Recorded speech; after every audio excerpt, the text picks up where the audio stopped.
It's a Monday off. I had a holiday to use, so I thought I'd come for an afternoon walk. I'm coming to Llangollen, just near Garth. Just parked the van here. It's just a 2-hour loop. I just want to go to the top of the escarpments, get some nice views high up, some panoramic views, and maybe put the drone up if it's not too windy. Speak to you in a little bit. Parked just off Blackwood Road there, as you can see. 100 yards down the road, in through these kissing gates, and the start of the walk. Like I say, 2-hour loop. And I'll hopefully go and get a bite to eat in Llangollen.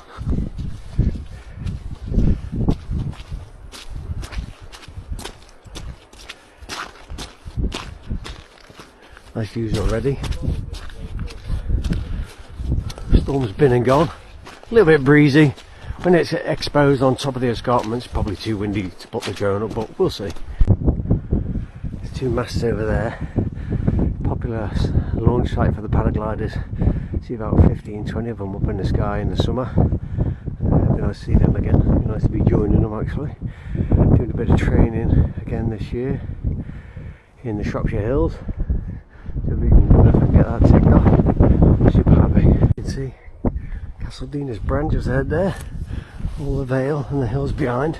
I was considering going for a mountain bike ride today out on the e-bike, but after all that storm, flood water, fallen trees and that kind of put me off a bit, so I just thought nice steady walk of our loop, be a bit safer. Oh, this is that descent. This is a rocky mountain biking descent that I've seen on YouTube. Always wondered where it was. This is it. Fancy riding this. Just walk down that section. It looks like a fairly steep, nice techie descent there. Big boulders there to throw you over the bars when the front wheel digs in. Levels out a little bit here, and I think it goes again. Bob, yeah, we'll have to get the bikes down this section. Yeah, nice little descent. Not too dissimilar to the one off the top of Mulhammer. Big rocks to challenge you. Yeah, definitely have to ride this loop. Fair old descent, lost a bit of height there, so that'll be good. Good on the mountain bikes. Grass section, it's got to be a bit slippy in the wet. Down to this finger post. Soon right for the panorama. So that's where we're headed. Beanie hat's gone on, and already I'm too hot. It's warmed me right up. It'll be coming off again in a minute. I know what I look like, I know I look like an idiot, but certainly effective. Coupled with these glasses, look like a proper goon. Looks familiar. When me and Rob went out on those bikes, we rode down there, but we carried on straight through all that heather, so that descent is just up there, coming down. I did see the finger post when I was riding, and I thought my computer was going to send me left, but it didn't. It sent me straight on. So that descent, I was always wondering where it was. Right there. Let's get it done on the bikes, boys. Just show you the app I'm using. Komoot. Been using it for years now. Fantastic. Always seems to discover routes you never ever know. Don't need a map anymore. However, a lot of people argue that's vital. But I like the technology.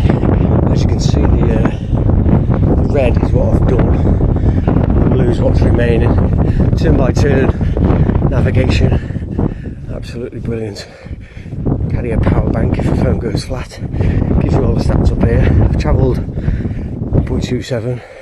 Next waypoint half a mile, 0.6 of a mile.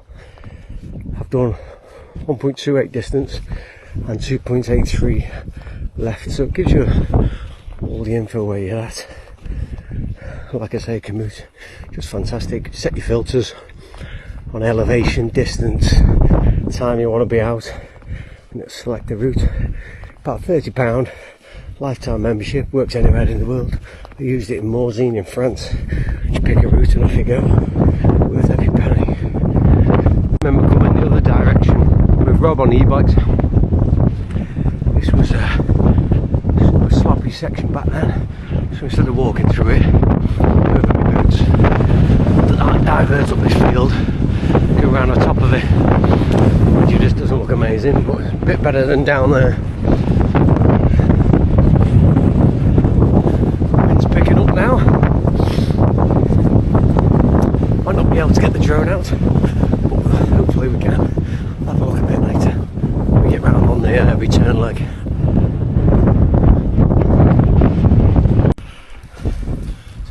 walking along this upper ridge line, spin you around, come to this stile, it says do a left.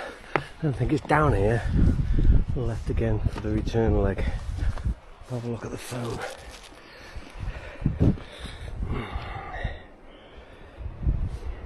Yeah, down here a bit and then left onto the return section. Hopefully get some nice views down there. Mind you, they've all been nice. We'll just come down to this finger post. We're gonna do a left. Actually, I fancy going and have a look up there. That'll be a view. But it's a 2-hour walk anyway, so maybe not today, maybe another time when I set off in the morning. But there's a nice path heading up there. That'll be a lovely viewpoint up there. But today we're headed this way, back along. But that is very tempting. As you can see, we've been going 40 minutes, just over an hour to go. The map's turned around, as you can see. We've done the red section, we'll turn around at the end there, and we're heading back along the blue. So Dina's Bran over there, looking spectacular. Look at the sun coming through the clouds over there. We're just heading on to the tops of these little cliff faces. Fancy getting out on the e-bike now, kicking myself. I'm struggling to get my bearings, but I do know amongst those trees, if my bearings are right, there's a couple of good mountain biking descents. One of them's called Altibadi and the other one is Stabble Pew.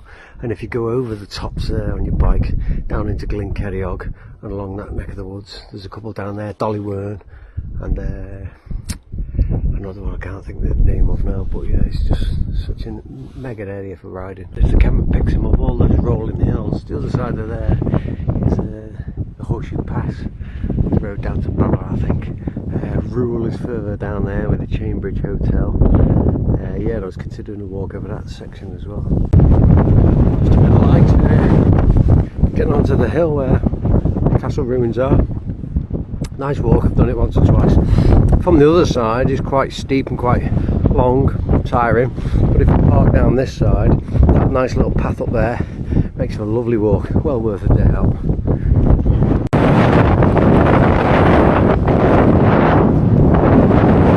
The route's just taken me away from the cliff tops there, heading down this track, probably back down to the Panorama Road. To the Panorama Road now. The track heads back down there, zigzags down. You can see the cars down there. So it's going to be a steady walk back along the road, round the corner, up ahead, and back to the van.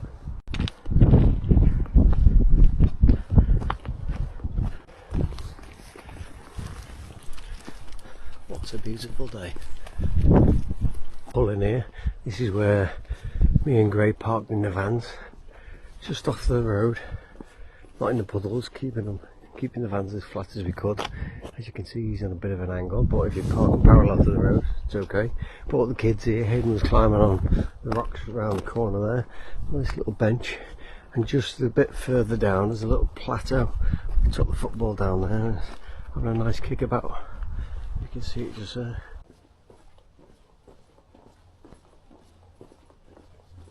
We just walked up through the wooded section. This is the car park where me and Bob pulled over when we went on an e-bike ride. Did this three of the few descents that are in Llangollen. We parked here, a bit wet today. But we can go all the way up on the road and round back to the van, but it's sending me up here. So we'll go and have a look anyway. A lovely little loop. Follow this way for 550 feet. Yeah, chatting away there. And far-reaching views. Fairly easy walk. Recommend you come and do it. Could ping you the link, no problem. Back in the van. Lovely little walk. Hop in, shut the bag in. Go for a bite to eat.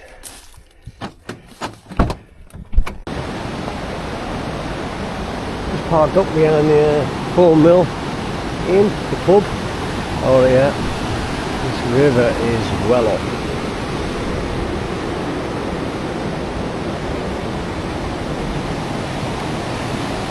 Raging today after all that storm water. Flowing really fast today. Seeing canoeists coming down here on online on Facebook and that. I've just seen a couple walking up the high street. You would not get me in there. Yeah, I would like that.